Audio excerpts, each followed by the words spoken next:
Le chaos architectural en Algérie, un défi urgent pour le gouvernement. L'Algérie fait face à un problème majeur d'urbanisme anarchique qui défigure ses villes et pose des risques sécuritaires importants.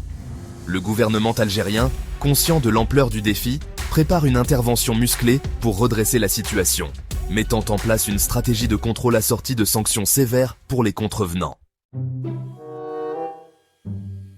Le paysage urbain algérien est gangrené par une multitude de constructions inachevées, de bâtiments non conformes aux normes et de façades en briques laissées à l'état brut.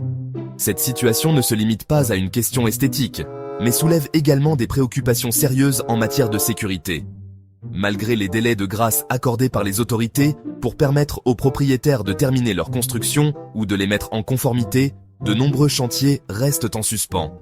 Cette inaction persistante a poussé le gouvernement à envisager des mesures plus strictes.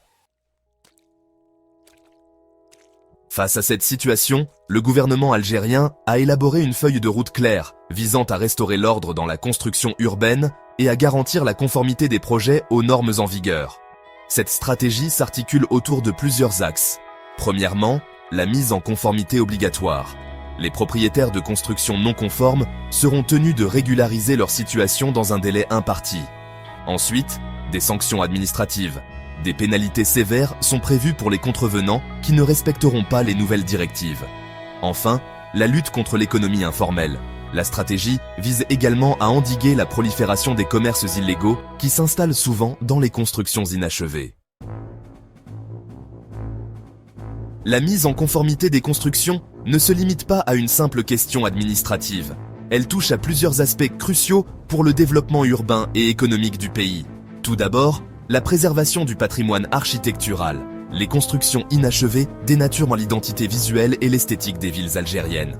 Ensuite, la sécurité publique. De nombreuses constructions ne respectent pas les normes de sécurité, mettant en danger leurs occupants et le voisinage. De plus, le développement durable, la maximisation de l'espace au détriment des espaces verts, nuit à la qualité de vie dans les quartiers. Enfin, la lutte contre l'économie informelle. Les rez-de-chaussée de nombreux bâtiments sont transformés en commerce informel, échappant à toute régulation. La loi numéro 0815 du 20 juillet 2008 fixe les règles de mise en conformité des constructions et leur achèvement.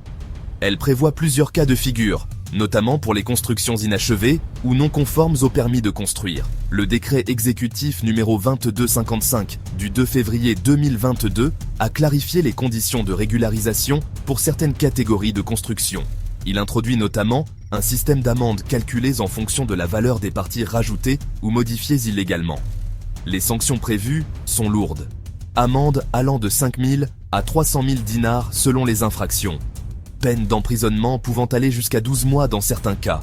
Possibilité de démolition aux frais du contrevenant pour les cas les plus graves.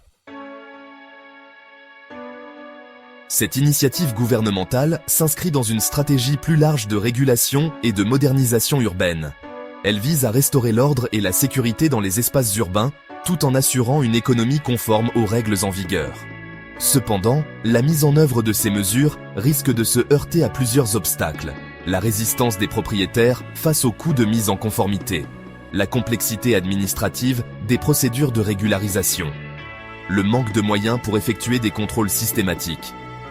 Le succès de cette politique dépendra de la capacité du gouvernement à allier fermeté dans l'application des sanctions et accompagnement des propriétaires dans leur démarche de régularisation. Il s'agit d'un défi de taille, mais crucial pour l'avenir des villes algériennes et la qualité de vie de leurs habitants.